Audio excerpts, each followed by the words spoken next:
Vamos a empezar, hermanos, nuestro estudio del día de hoy. Estamos estudiando a 12 mujeres extraordinarias. Nos estamos basando en el libro del pastor John MacArthur, titulado de la misma manera, 12 mujeres extraordinarias. Ya hemos visto a Eva y el día de hoy vamos a ver a Sara, ¿ok? Sara. Y ¿saben algo, hermanos? En la historia bíblica, cuando vemos a Sara, la vemos, por así decirlo, como una fiera suelta, ¿no? Sara es una mujer muy fuerte en actitud. Sara, por las que no conocen, a lo mejor ubican a su esposo, que es Abraham, su esposo Abraham, ¿no? Y por esa razón, hermanos, nosotros, por la razón de que es esposo de Abraham, nosotros tenemos la tendencia a verla con ese marco de una mujer que tiene dignidad, que tiene honor, ¿no? ¿No es cierto? Una mujer buena, una mujer bondadosa, porque, pues imagínense, es la esposa de Abraham, ¿no es cierto? Pero leyendo la descripción bíblica, hermanos, de su vida, es imposible dejar de notar que Sara a veces actuó mal, ¿ok? A Sara pudo haberles dado ataques, pudo haberle dado berrinches. Sara sabía cómo manipular, ella sabía cómo ser mala realmente. Ella podía ser impaciente, temperamental, cruel, inconstante. Ella pudo ser malhumorada, ella fue celosa, irracional, quejumbrosa, regañona. Así era Sara.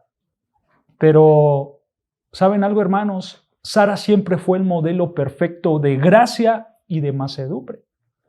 Eso es lo que vamos a ver, hermanos. Pero, ¿saben? Su nombre primero, por así decirlo, se llamaba Sarai. Se llamaba Sarai. Sarai significa mi princesa. Eso es lo que significa Sarai, mi princesa. Y ahí en Génesis 17:15, no lo busquen, simplemente si quieren anotarlo, Génesis 17:15, Dios le cambia el nombre por Sara. En lugar de llamarla Sarai, la llama Sara. En Génesis 17, me equivoqué, en Génesis capítulo 17, versículo 15. Ahí es donde Dios le cambia el nombre por Sara, y ese nombre se lo cambia cuando ella tenía la edad de 90 años. Ya era una mujer grande, ¿ok? Pero por su nombre primario de Sarai, hermanos, que significa mi princesa, vemos que ella era una mujer muy hermosa. Muy hermosa. En las escrituras, hermanos, vemos que donde quiera que Sara iba, al instante ella siempre recibía favores, siempre recibía privilegios a causa de esa hermosura. Por cierto, la descripción bíblica de la vida de Sara comienza cuando ella tenía 65 años. 65 años. A partir de eso, de esa edad en adelante, es cuando la Biblia empieza a describir su vida. En esa edad, en los 65 años. Y asombrosamente, hermanos, aún a esa edad de 65 años, su belleza física era extraordinaria. Ella era una mujer muy hermosa, muy hermosa. Y por supuesto, Abraham, su esposo, asumía ciertas frecuencias con hombres poderosos a causa de esa hermosura, ¿no? Y esos hombres poderosos la querían a Sara para su harén, porque era una mujer muy hermosa. Por ejemplo, hubo un faraón que la quería como mujer. Hubo un rey también que la quería como mujer. Y sin saber que era la esposa de Abraham, planearon estos hombres hacerla su mujer, porque era muy hermosa. Y ¿saben algo, hermanos? Hasta el día de hoy, Sara es reconocida por su belleza. Muchas culturas, tanto la judía como la musulmana, expresan que Sara era una mujer muy hermosa. De hecho, los musulmanes enseñan que Sara era como Eva, se parecía a Eva. Imagínense, si Eva era la mujer perfecta que Dios creó, en esa perfección, ella lo comparaban con Sara. Imagínense la belleza de Sara, ¿no? En relación a la belleza. Pero el relato bíblico, hermanos, que nosotros leemos acerca de ella, pues no cabe duda que era una mujer extraordinariamente hermosa. Eso sin duda. ¿Ok? Y ¿sabes algo, hermano? Desde el momento que se convirtió en la esposa de Abraham, Sara deseaba una cosa con todo su corazón. Deseaba solamente una cosa, era tener hijos. Ella deseaba tener hijos. Pero, ¿qué creen, hermanos? Ella era estéril. Ella no podía tener hijos. Ella era estéril. De hecho, hermanos, esto es prácticamente lo primero que las Escrituras nos enseñan acerca de Sara. Vean lo que dice Génesis 11:29. Si me acompañas a Génesis 11, versículo 29. Génesis 11, versículo 29. ¿Ya lo tenemos? Dice Génesis 11, 29. Y tomaron a Abraham y Nacor para sí mujeres. El nombre de la mujer de Abraham era Sarai, y el nombre de la mujer de Nacor, Milca, hija de Harán, padre de Milca y de Isca. Vean versículo 30. Mas Sarai era estéril y no tenía hijos. ¿Se dan cuenta? Esto es lo primero que anuncia las Escrituras acerca de Sara. Ella era una mujer estéril y no tenía hijos. Y ¿sabes algo, hermanos? Vemos que cada episodio de ese mal humor que ella tenía, cada episodio de ese conflicto que ella tenía en su familia estaba relacionado con esto. Con la frustración de que ella no podía tener hijos. Con la frustración de que ella era estéril. Esto a ella la carcomía grandemente. Vemos que su anhelo era tener hijos, pero ella no podía. Y ella se frustraba por esta situación. Ella gastó muchos años de su vida en manejar esta frustración, con esta depresión. Ella tenía algo en su corazón por no tener hijos. Algo muy grande. Ella, ¿sí? 11:29. Era Génesis 11:29. Génesis capítulo 11, versículo 29. ¿Ok? Entonces, Sara deseaba ser madre con mucha desesperación. Ese era su anhelo. Pero al final ella terminó aceptando que Dios mismo la había hecho definitivamente estéril. Ella lo aceptó. Vean lo que dice Génesis 16:2, allá adelante. Génesis 16, versículo 2. Génesis capítulo 16, versículo 2 dice: dijo entonces Sarai a Abraham: ¿ya ves que Jehová me ha hecho estéril? Te ruego pues que te llegues a mi sierva, quizás tendrás hijos de ella. Pero vean, ella aceptaba esa realidad. Ya ves que Jehová me ha hecho estéril. Ella lo aceptó al final, pero era una realidad. Ella quería que su marido tuviera un heredero, que ella al final vemos que se inventó un plan inmoral y correcto, que lo vamos a analizar más adelante. No, era un plan malo, un plan absurdo, y las consecuencias casi desgarran la vida de Sara. Pero esto realmente afectaba mucho su personalidad, en que ella no podía tener hijos. Su amargura le duró durante 13 años. 13 años estuvo amargada por no tener hijos, hasta que ella insistió definitivamente para que Abraham expulsara a la mujer y al niño que había procreado con Agar, ¿no? Pero los defectos de Sara, hermanos, son realmente muy obvios. Su propio corazón, lleno de pecado, la llevaba a equivocarse. Y eso puede pasar con nosotros, hermanos. Nosotros podemos tener una frustración en nuestras vidas, ¿no es cierto? Podemos tener muchas cosas en nuestras vidas y eso nos puede llevar a tomar malas decisiones. Eso nos puede llevar a no confiar en el Señor. Eso nos puede llevar a un camino de perdición. Porque realmente las faltas de Sara eran muy visibles. ¿Y sabes algo? Si nosotros supiéramos solamente esto acerca de Sara, nosotros podríamos decir y podríamos estar tentados en decir: Sara era una mala mujer, Sara era una arpía, era muy mala, era una mujer muy áspera, era una mujer muy dura, era una mujer muy egocéntrica y temperamental. Así era Sara. Pero, hermanos, no siempre fue así el tipo de persona de Sara. Por fortuna, había muchos más aspectos en Sara que podemos ver en las Escrituras. Ella tenía muchos puntos muy fuertes. Como defectos tan grandes, también así tenía puntos muy fuertes. De hecho, las Escrituras elogian a Sara por su fe. Ella empezó a confiar en el Señor y su fe fue creciendo y fue firme en el Señor. El apóstol Pedro la señala como un modelo de cada esposa. Era una mujer virtuosa en el sentido de que era buena esposa, porque ella se sometía a la autoridad de su marido, que era Abraham.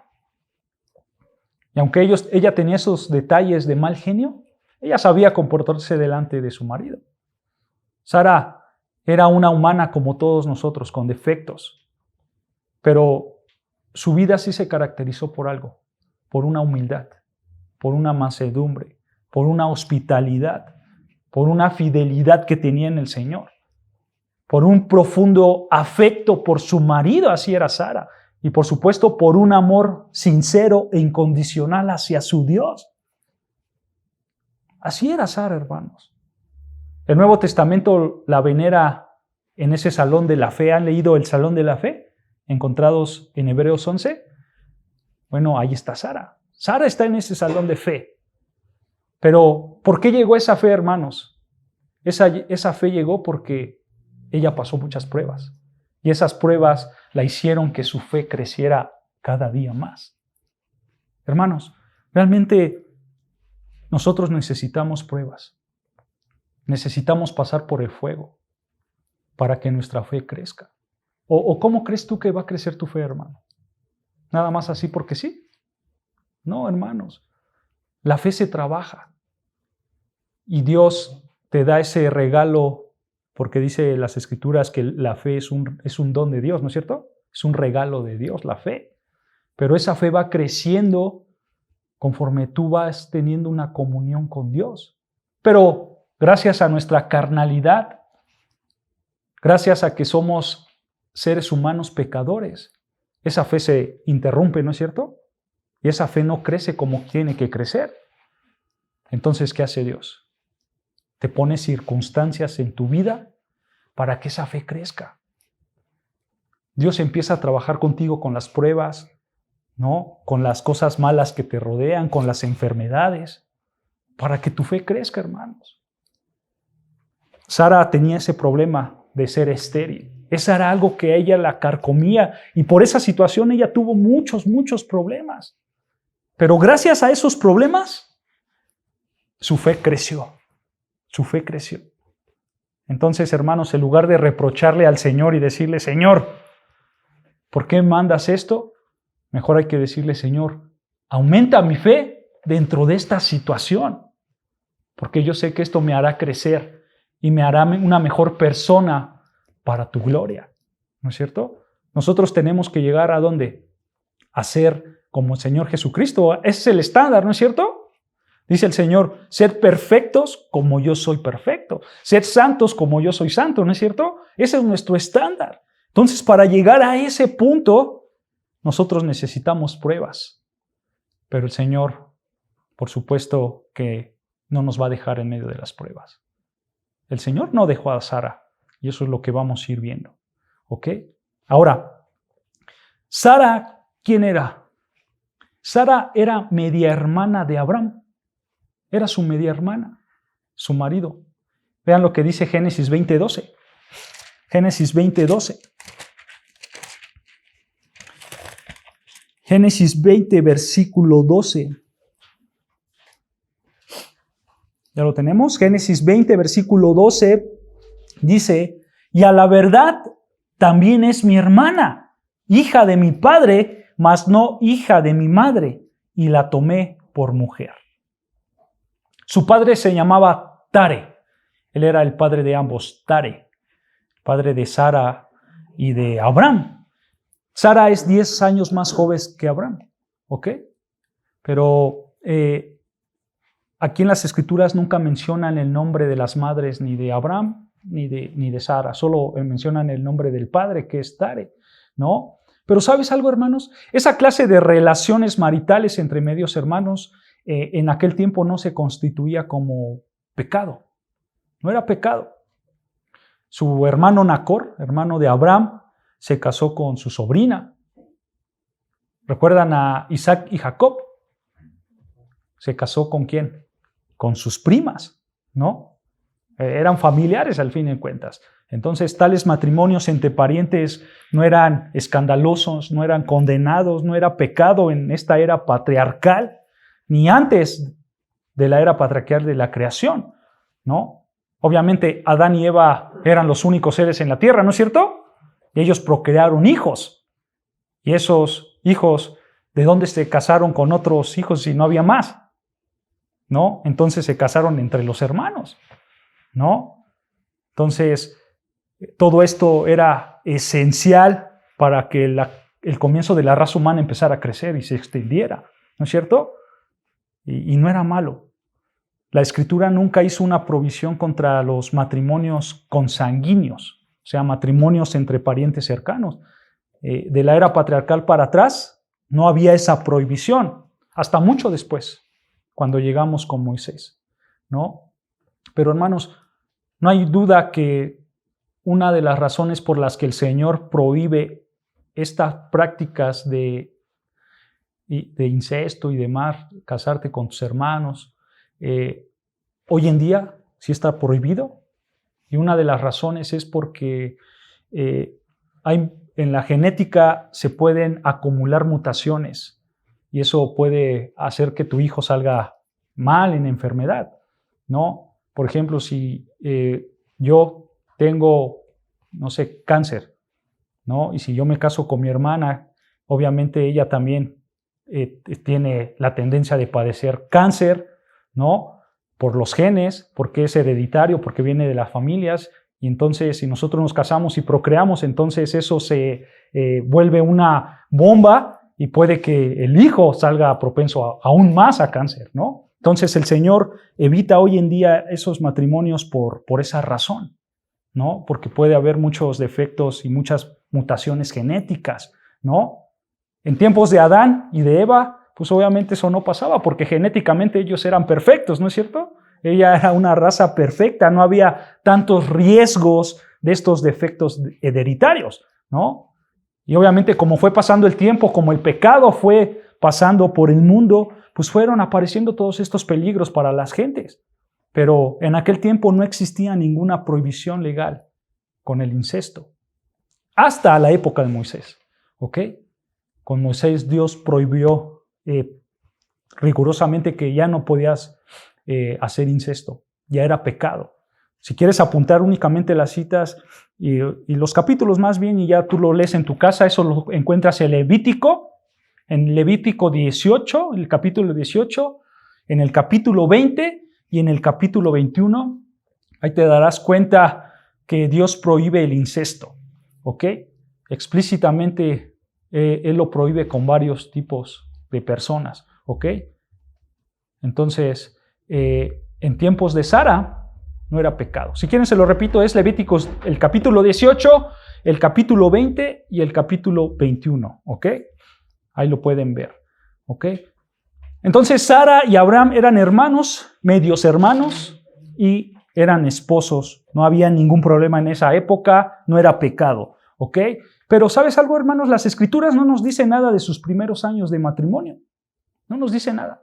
Todo lo que sabemos sobre esa época de sus vidas es la amarga verdad que sacudía la conciencia de Sara. Y es que ella no podía tener hijos. Es que ella era estéril.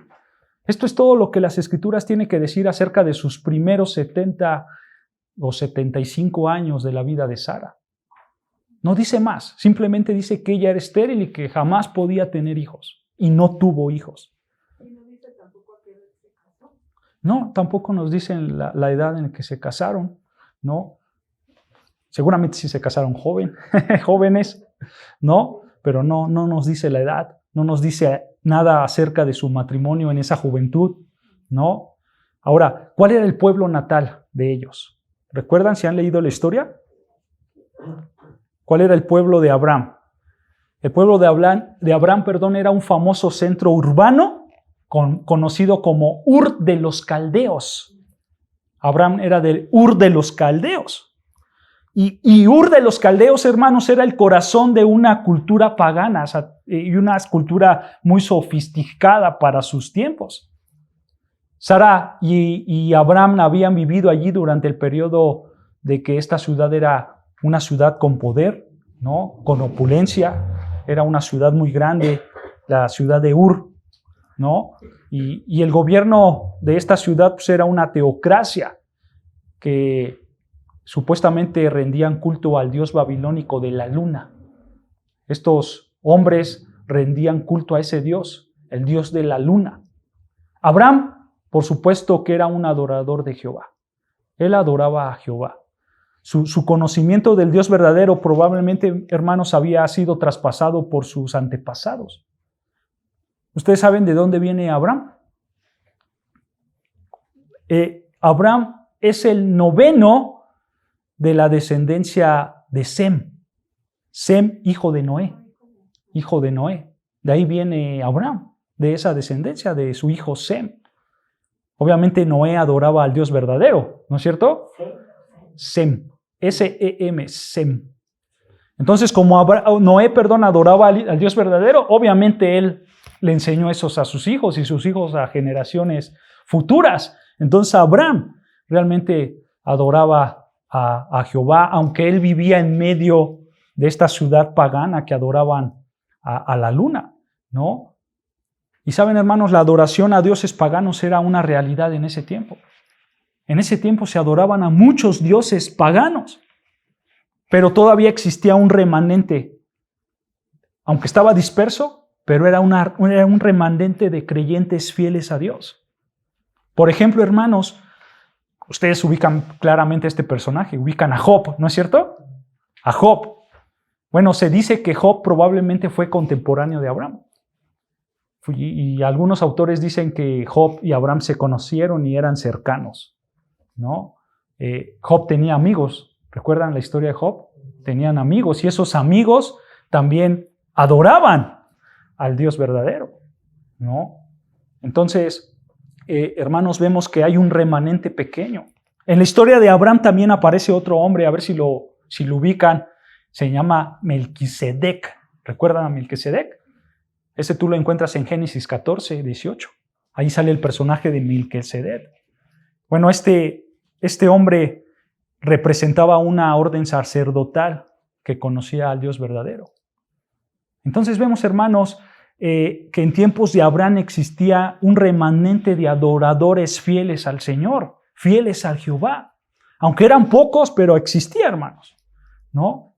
¿Y sabes algo? El propósito del Señor al elegir y al llamar a Abraham fue hacerlo el padre de una gran nación, ¿no es cierto? Ese fue el propósito por el cual Dios llamó a Abraham. Esa nación, por supuesto, ¿quién es?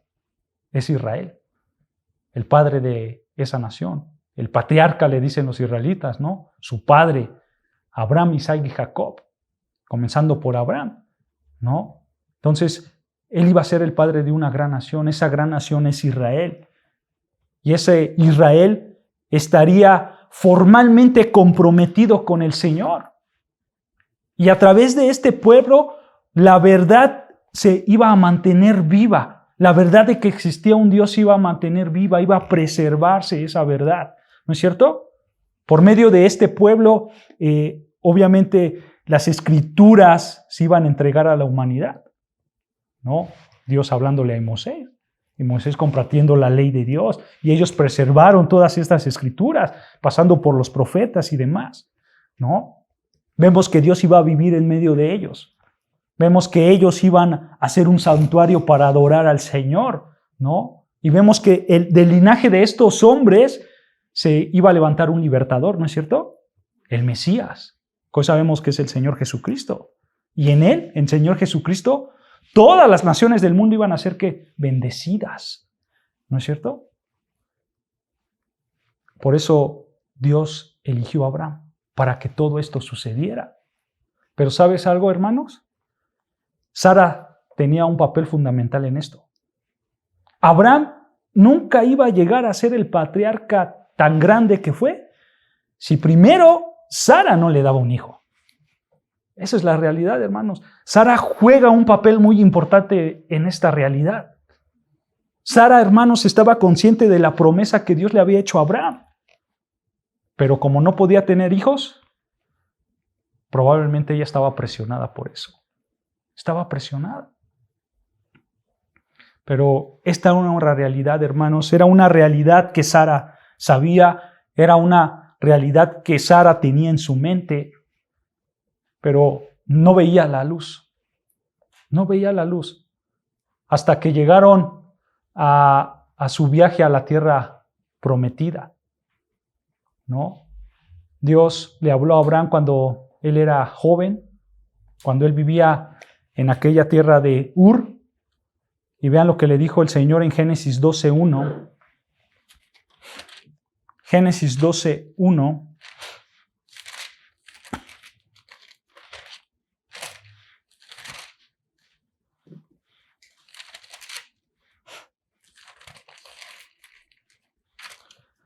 Génesis 12, versículo 1, ¿ya lo tenemos? Dice así: pero Jehová había dicho a Abraham, escucha, vete de tu tierra y de tu parentela y de la casa de tu padre a la tierra que te mostraré. ¿Se dan cuenta? Jehová le dijo a Abraham, vete, vete. Y ve lo que dice Hebreos 11:8 en el Nuevo Testamento, Hebreos 11:8.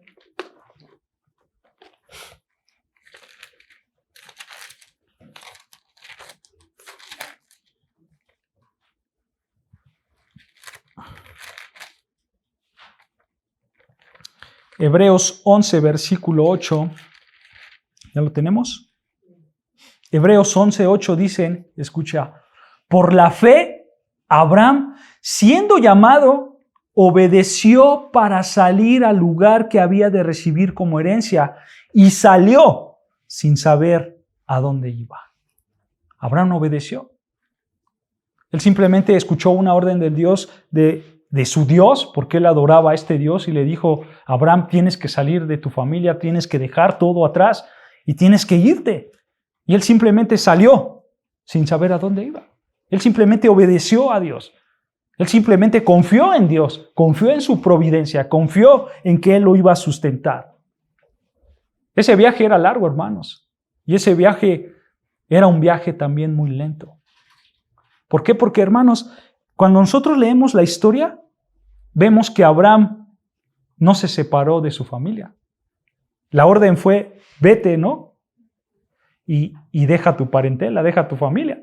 Pero Abraham no se separó inmediatamente de su familia, y mucho menos se separó de la casa de su padre. Abraham llevó a su padre. Él no quería cortar esos lazos familiares. Y de hecho, hermanos, por el modo en que la Escritura lo relata, en esta primera etapa en donde se movieron de Ur para llegar a la tierra prometida, vemos que Tare, el padre, seguía haciendo eso. El padre seguía siendo la cabeza de familia. Vean lo que dice ahí Génesis 11:31. Regresamos a Génesis 11:31. Vean lo que dice. Génesis 11:31. Dice así, Génesis 11:31. Y tomó Tare a Abraham su hijo y a Lot, hijo de Harán, hijo de su hijo, y a Sarai su nuera, mujer de Abraham su hijo, y salió con ellos de Ur de los Caldeos para ir a la tierra de Canaán, y vinieron hasta Harán y se quedaron allí. Pero vean cómo dice las Escrituras que Tare fue el que tomó a toda su familia y salieron. No dice que Abraham se salió con su mujer, ¿no? Dice que Tare fue el que cargaba con esa responsabilidad de su familia, ¿no? La Escritura lo presenta como el jefe de ese viaje, con Abraham, Sara y este hombre llamado Lot. Pero saben, hermanos, esta primera etapa del viaje que los llevó de la tierra de los caldeos, de Ur de los Caldeos hasta Harán, como dice aquí en la Escritura, que salieron de Ur de los Caldeos para ir a la tierra de Canaán y vinieron hasta Harán y se quedaron ahí. Ese recorrido que hicieron de Ur a Harán, aproximadamente, hermanos, eran 1,100 kilómetros hacia el norte. 1,100 kilómetros, imagínense cuánta distancia era para caminar hasta allá. Probablemente, hermanos, para esta época, Tare era demasiado viejo para seguir viajando. Por eso fue que se estacionaron en Harán. No sabemos, hermanos, cuánto tiempo Abraham y Sara se quedaron en Harán, pero lo que sí sabemos es que no continuaron con ese viaje a la tierra prometida, ya que Tare, el padre, murió ahí en Harán. Las Escrituras dicen que él tenía 200 años cuando murió. 200 años era muchos, ¿no es cierto? Abraham tenía 65 cuando él salió de esta tierra llamada Harán hacia la tierra prometida. Pero, hermanos, cuando nosotros vemos esto, vemos que Sara también era una mujer grande. Si Abraham tenía 75 y Sara era 10 años menor, tenía 65 años. Justo la edad cuando muchos de nosotros nos queremos jubilar, ¿no es cierto? A los 65 años, ¿no? Pero vemos, hermanos, que Sara no era joven. Ya se presentaba como una mujer grande. Y ni siquiera era joven, hermanos, para el esquema de la era patriarcal. Su papá tenía 200 años y ella tenía 65 y no era joven. En esta época las personas vivían muchos años. Y las personas en esta edad permanecían ágiles, sanos, vigorosos, aún pasando los 70 años. Pero hay que tomar en cuenta, hermanos, que ellos eran nómadas. Para este momento ya se habían convertido en nómadas. Y la vida de un nómada podía ser difícil, porque tenían que caminar de allá y para acá, y para hombres y mujeres de 70 años era difícil. Y cargar con todo. Sin embargo, hermanos, no hay ninguna señal de que ella mostrara mala voluntad. No hay ninguna señal que ella dijera, no, yo no quiero ir contigo, Abraham. No, ella siempre fue una mujer que se sometió a las decisiones de su marido. Que ella siempre dijo, bueno, pues vamos a esa tierra que jamás he visto, pues vamos a esa tierra que jamás he visto. Y ella seguía a su marido. Y ella es un ejemplo, hermanos, grandes de cómo se tiene que comportar la esposa delante de su marido, ¿no? Cómo la esposa se tiene que someter a esa cabeza que Dios ha puesto sobre de ella. Y que no importa dónde vayan, ella tiene que seguir a su marido. Ella era una mujer verdaderamente virtuosa. Era muy virtuosa. Abraham, hermanos, pues no sabía dónde iba. Abraham no conocía los peligros, pero aún así Sara decidió seguirlo. De hecho, hermano, lo que sabemos de Sara nos indica que, lejos de quejarse, fue con Abraham con mucho entusiasmo, con mucha alegría, ¿no? Fue gustosamente a esa tierra que Dios había prometido. Con esas ganas fue Sara, con esa voluntad fue Sara, no con una voluntad de quejarse por todo lo que pasaba. Sara era absolutamente y totalmente devota a su marido. Así era Sara, hermanos. Sara sabía que Dios quería hacerla madre, de una gran nación. Y su mayor anhelo siempre fue dar a luz a un niño. A ese niño que podría tener este proceso de que esa nación fuera creciendo. Pero saben, hermanos, al dejar este pueblo llamado Harán, ellos enterraron a su padre. Abraham tenía una gran caravana, porque vean lo que dice ahí mismo en el versículo 5, en Génesis 12:5. Génesis 12, versículo 5 dice, tomó pues Abraham a Sarai su mujer y a Lot, hijo de su hermano, y todos sus bienes que habían ganado y las personas que habían adquirido en Harán, y salieron para ir a tierra de Canaán, y a tierra de Canaán llegaron. Este relato sigue, hermanos, con la etapa final del viaje, ¿no es cierto?, de Harán a Canaán. Y vemos que este viaje no fue interrumpido, sino de Harán llegaron a Canaán. Ellos caminaron 563 kilómetros a pie, de Harán hasta Canaán. Y vemos que llevaban una caravana grande, ¿no es cierto? Era una caravana grande. Llevaban, pues, hombres de 60, 70 años, ¿no? Llevaban a Lot, llevaban bienes, llevaban ganado, llevaban personas que habían adquirido, ¿no? Siervos. Entonces llevaban una gran caravana.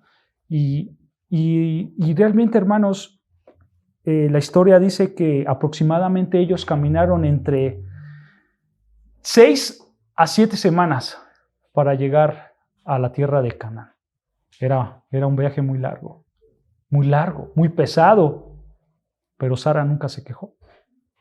Sara siempre siguió a su marido. Y al parecer, hermanos, vemos que Abraham no se detuvo. Él siguió caminando, él iba a donde Dios lo había mandado, hasta llegar a un lugar que se llamaba Betel. Betel. Betel era una área fértil, hermanos, donde había abundantes manantiales. Ese era Betel. ¿Y sabes cuál fue el primer acto que hizo Abraham al llegar a Betel? Lo primero que hizo fue levantar un altar de piedra. Eso fue lo primero que hizo, levantar un altar de piedra. Y en ese momento el Señor se le apareció. Y en ese momento el Señor amplió esa promesa que antes le había dicho. Y ahí fue donde el Señor añadió que toda la tierra que lo rodeaba iba a ser para sus descendientes. ¿Y sabes algo, hermano? Aunque Abraham y Sara permanecieron como nómadas, como hombres errantes por el resto de sus días, este lugar y este altar representó una ancla para ellos. Ahí fue donde ellos permanecieron mucho tiempo, mucho tiempo. De hecho, en este lugar se cuenta la historia de su nieto, llamado Jacobo. ¿Recuerdan a Jacob? A Jacob. ¿Recuerdan que él tuvo una visión viendo una escalera grande que iba hacia el cielo y que bajaban ángeles? Bueno, fue en este lugar. Fue en este lugar donde Abraham construyó este altar de piedra. Fue aquí en Betel, exactamente, ¿no? Y ellos pareciese que se habían quedado ahí, hermanos, para adorar al Señor. Pero las circunstancias forzaron a Abraham a seguir por ese camino de movimiento, de errante, de nómada, hermanos. Y ellos tuvieron que ir hacia el sur por una razón. Vean lo que dice Génesis 12:10. Ahí mismo, versículo 10. Génesis 12:10 dice: hubo entonces hambre en la tierra y descendió Abraham a Egipto para morar allá, porque era grande el hambre en la tierra. ¿Se dan cuenta? Esta fue la situación por la que Abraham se tuvo que mover. Hubo hambre. Aquí fue donde por primera vez, hermanos, Abraham trató de hacer pasar a Sara como su hermana. En lugar de su esposa, su hermana. Y Abraham hizo esto por temor, porque tenía miedo de hombre. Porque si el faraón de aquel lugar sabía que ella era su esposa, lo más probable es que matarían a Abraham para obtener a Sara, porque Sara era una mujer muy hermosa. Y aquí fue donde flaqueó la fe de Abraham, donde Abraham no confió en Dios por tenerle miedo a los hombres. Pero si Abraham no hubiera tenido confianza en Dios, pues Dios hubiera suplido algo, ¿no es cierto? Hubiera protegido a Sara. Y a pesar de eso, hermanos, Dios la protegió. A pesar de que Abraham no tuvo fe, Dios protegió a Sara, ¿no? Pero las Escrituras dicen, hermanos, que antes de entrar a Egipto, Abraham discutió con Sara sobre el peligro que iban a enfrentar por llegar a ese lugar y por presentarla como su esposa, porque era una mujer muy hermosa. Ellos discutieron por eso. Vean lo que dice el versículo 12. Dice: y cuando te vean los egipcios dirán, su mujer es, y me matarán a mí, y a ti te reservará la vida. O sea, Sara le está diciendo lo que va a pasar. Cuando entremos a ese lugar, ellos te van a agarrar, tú les vas a decir que soy tu esposa y te van a matar, ¿no? Sara sabía las consecuencias, ¿no? Sara advirtió a Abraham de lo que iba a pasar. Pero al final ella aceptó pasarse como su hermana. Vean versículo 13. Ahora pues di que eres mi hermana para que me vaya bien por causa tuya y viva mi alma por causa de ti. Date cuenta, hermanos, aquí los motivos de Abraham fueron egoístas y cobardes, ¿no es cierto? Y aquí vemos que esta escena refleja una gran debilidad en la fe de Abraham. La fe de Abraham cayó por los suelos, hermanos. Pero la decisión de Sara para con su marido, pues vemos que es digna otra vez, hermanos.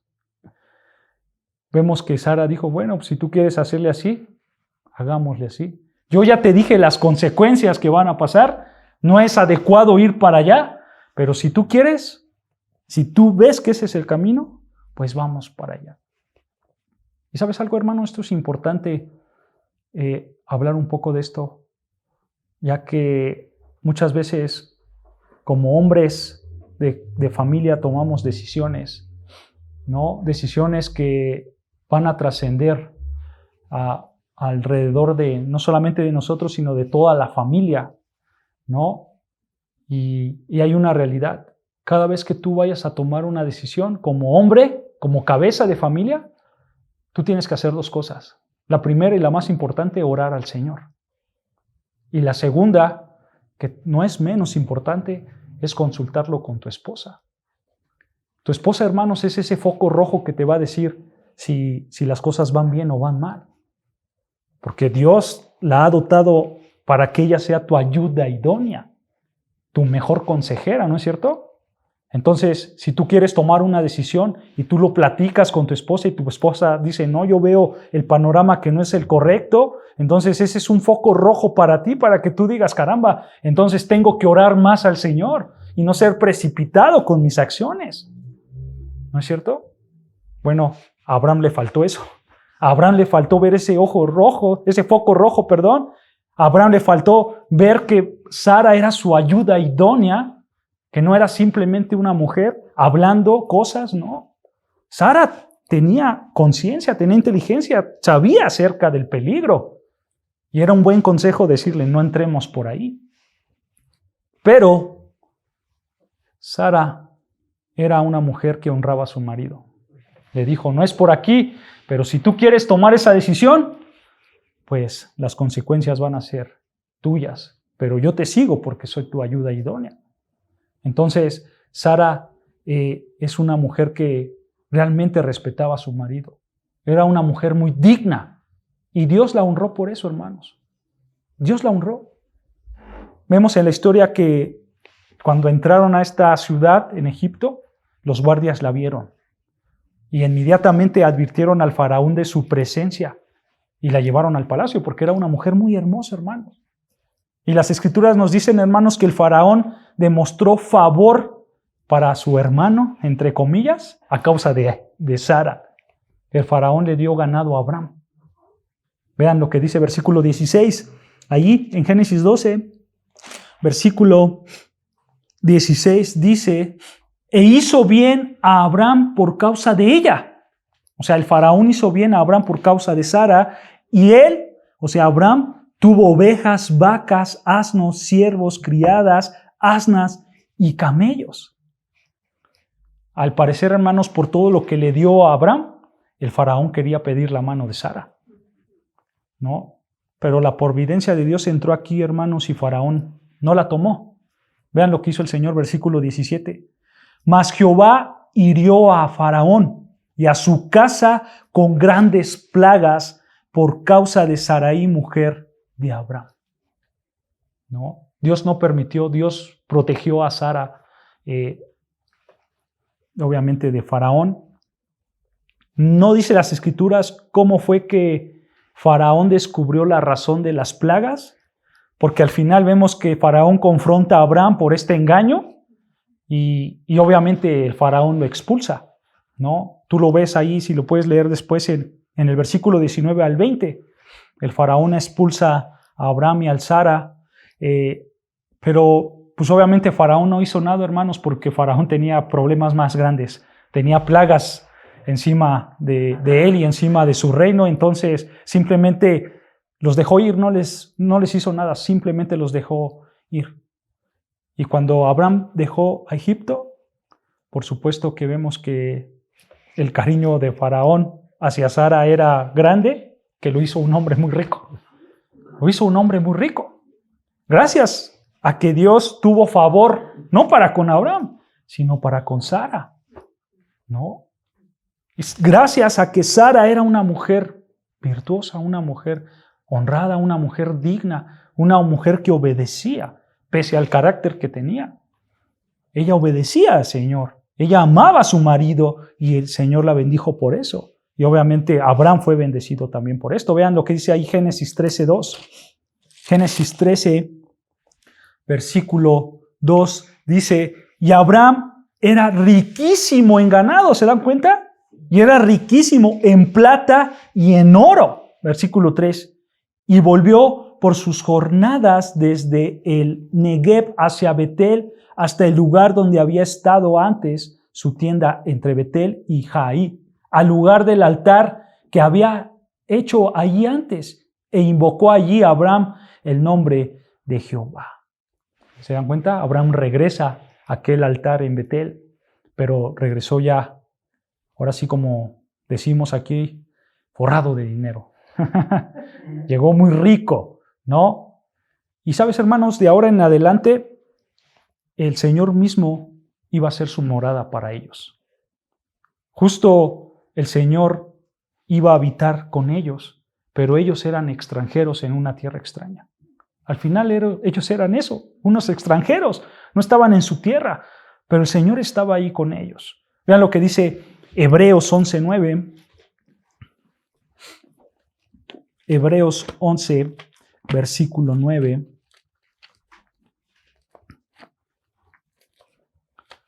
Hebreos 11:9, ¿ya lo tenemos?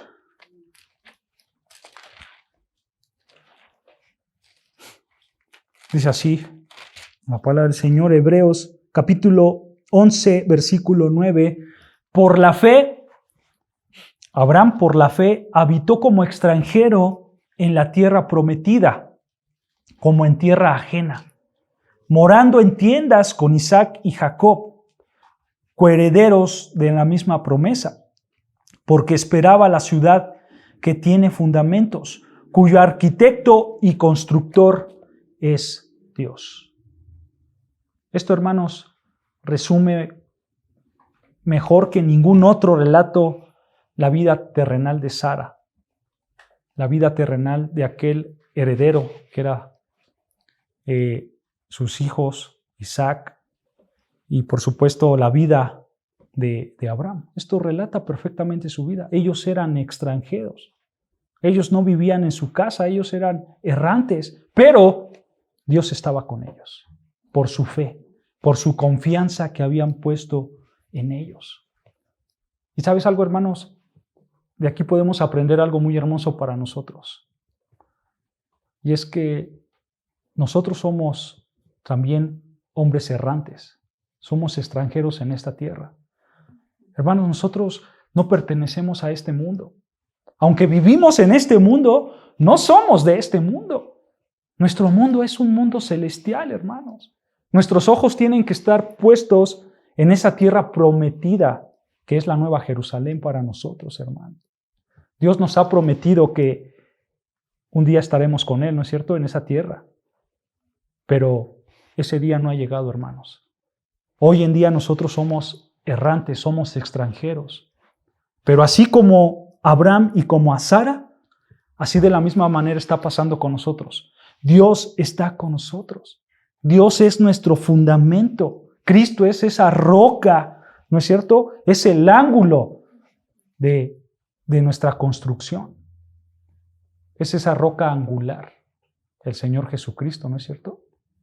¿Ustedes saben por qué el Señor Jesucristo se le llama la roca angular? ¿Se han puesto a pensar? ¿Por qué la roca angular? Uh-huh. Lo presiona y hasta que no se caiga, ¿no? Uh-huh. Simplemente imagínense una casa o un edificio, cuando lo construyen, lo que hace que se mantenga son lo que se conoce como las zapatas, ¿no? El cimiento, todo lo que va abajo para que esté fuerte, ¿no es cierto? Bueno, en tiempos de Jesucristo, ellos construían con piedras, ¿no? Ellos tomaban piedras grandes y empezaban a construir, pero dentro de esas piedras grandes había una piedra angular, ¿no? que era esa piedra que estaba en medio para que sosteniera toda esa construcción y no se cayera, ¿no? Entonces, Jesucristo es eso para nosotros, es esa piedra angular que hace que la iglesia, que su amada, que su esposa, todos nosotros, no nos caigamos, estemos de pie, ¿no? Y eso, hermanos, pasaba con estos hombres. Dios era ese fundamento. Dios era esa roca para ellos. Y esto es lo que nosotros tenemos que aprender, hermanos. Nosotros somos errantes en esta tierra y tenemos que aprender a vivir confiados en el Señor. Porque esta tierra no nos pertenece, hermanos. Esta tierra algún día va a ser destruida, ¿no es cierto? Esta tierra algún día va a padecer y va a desaparecer también. Y aquí nosotros no vamos a estar. Nosotros tenemos que tener miradas ¿en dónde? En lo eterno, en lo celestial. Así como Abraham y Sara tenían miradas en una tierra que se les prometió, que es la tierra de Canaán, así también nosotros, hermanos, tenemos que ir hacia allá. Y tenemos que anhelar la bendición de la tierra prometida que Dios nos ha prometido a nosotros, que es la Nueva Jerusalén. Y ellos tenían ese anhelo en su corazón. Sara tenía ese anhelo en su corazón. Ella anhelaba la bendición de la tierra prometida. Y lo sabemos, hermanos, porque ella siguió a Abraham sin quejarse. Ella también anhelaba esa tierra. Ella también anhelaba ser bendecida por su Dios. Recuerda, hermano, Abraham y Sara provenían de un entorno urbano, de un entorno desarrollado a su época. Ellos no eran nómadas. Ellos no eran hombres que se la pasaban deambulando de allá para acá durante toda su vida, no. Ellos eran hombres que vivían en un lugar donde había abundancia, donde había riqueza, no. Ellos eran hombres donde tenían todo. Pero mantén en mente algo, hermanos, que ellos no partieron de ese viaje, sino hasta que Abraham estaba a la mitad de sus 70. Y Sara 10 años menor. Gente grande. Pero ese no era un impedimento para Dios. Dios quería usarlos a ellos. La vida errante que ellos tenían, hermanos, no era algo que a Sara le estuviera preocupando, le estuviera estorbando. Era algo que ella debía y que ella aceptó por propia voluntad. Pero, hermano, ¿qué fue lo que a Sara le dio esa buena voluntad, esa energía para dejar todo atrás? ¿Qué fue lo que a Sara le alimentó esas ganas de decir, pues voy a dejar mis comodidades en esta tierra desarrollada y me voy a ir como un errante? ¿Qué fue lo que movió esa energía de Sara para romper esos lazos familiares, para dejar esa vida y no echar raíces nunca porque estuvieron moviéndose? ¿Qué fue, hermano? La fe en Dios, pero fue algo importante, hermanos, y fue la promesa que Dios dio, que Dios le dio a Abraham. Esa promesa, hermanos, ella se agarró de esa promesa. Ella no soltó esa promesa. Vean lo que dice Génesis 12:2. Génesis 12:2, que es la promesa que Dios le dio a Abraham. Génesis 12, versículo 2, dice: y haré de ti una nación grande y te bendeciré y engrandeceré tu nombre y serás bendecido.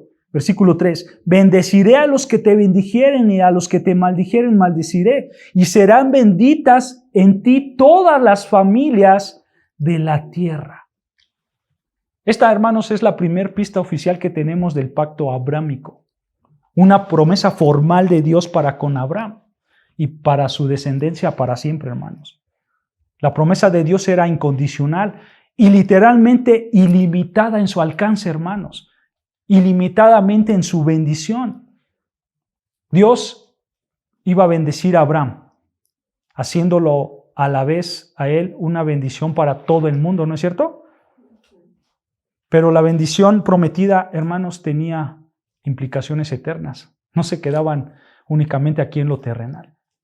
En otras palabras, hermanos, la redención del pecado y los medios de salvación del juicio divino eran parte de esa promesa. No simplemente era una promesa terrenal, hermano. No simplemente era una promesa que se iba a quedar en este plano, no. Era una promesa que alcanzaba cosas más grandes. Vean lo que dice Gálatas 3:8. Gálatas, capítulo 3, versículo 8.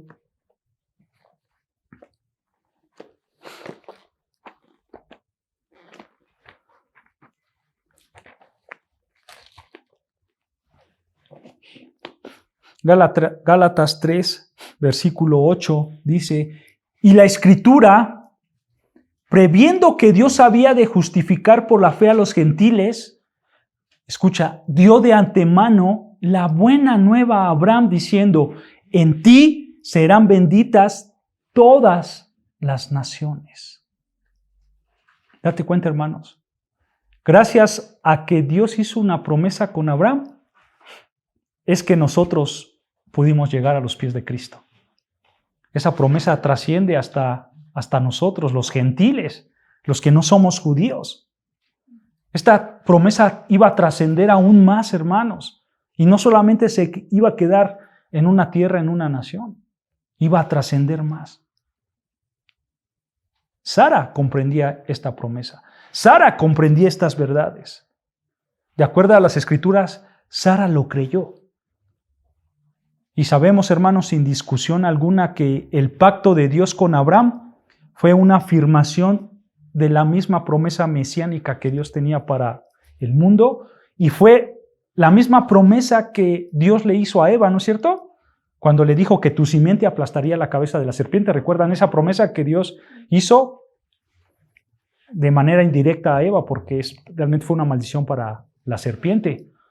Pero al final era una promesa que se le había hecho a Eva, que por medio de la simiente de Eva, él iba a aplastar la cabeza de esa serpiente. Bueno, Cristo es la simiente de la mujer que iba a derrotar la cabeza. Y Cristo también es la simiente de Abraham, mediante la cual todo el mundo iba a ser bendecido. Vean ahí mismo en Gálatas 3, pero ahora el versículo 16. Gálatas 3:16 dice: ahora bien, a Abraham fueron hechas las promesas y a su simiente. Escucha, no dice y a las simientes, como si hablase de muchas, sino como de uno, y a tu simiente, la cual es Cristo. ¿Se dan cuenta? Esta misma promesa, hermanos, es el tema central de todas las Escrituras. Desde Génesis 3, cuando maldijo Dios a la serpiente, hasta el final de Apocalipsis, esta promesa es la misma. Cristo es esa simiente. Cristo iba a dar la salvación.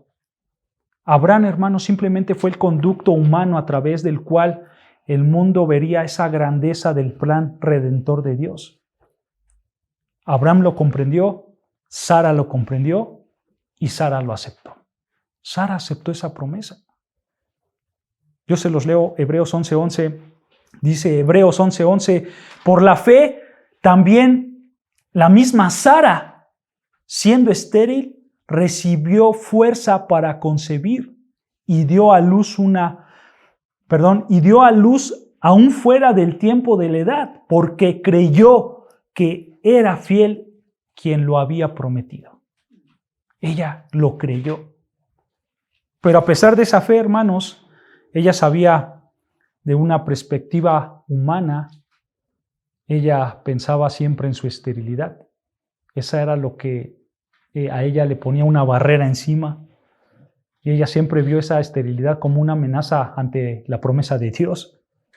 Con el paso del tiempo, hermanos, vemos que esa carga siempre fue en aumento, en aumento, en aumento. Aunque ella creía y ella decía: caramba, Dios nos ha prometido eso, su razón de que ella era estéril convertía una barrera grande en su fe, y eso hacía, hermanos, que tuviera una carga muy grande.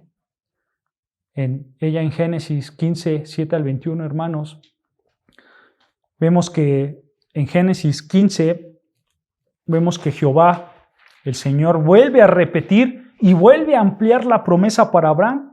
Pero vean ahí en el versículo 12 de Génesis 15, y ya vamos a ir acabando, hermanos. Génesis 15, versículo 12, dice: Mas a la caída del sol sobrecogió el sueño a Abraham. Y he aquí que el temor de una grande oscuridad cayó sobre él. Nota algo interesante, hermanos. Ahí dice que Abraham cayó ¿en qué? En sueño, ¿no? Le sobrecogió el sueño. Este sueño, hermanos, es el mismo sueño que le dio a Adán. El mismo. La misma palabra se utiliza para cuando Adán quedó dormido, cayó en sueño. Es la misma palabra, es el mismo sueño que le dio a Adán. Entonces, este detalle sobre el sueño de Abraham, hermanos, se da para destacar que Abraham quedó profundamente dormido y que el pacto de Dios fue un pacto totalmente incondicional.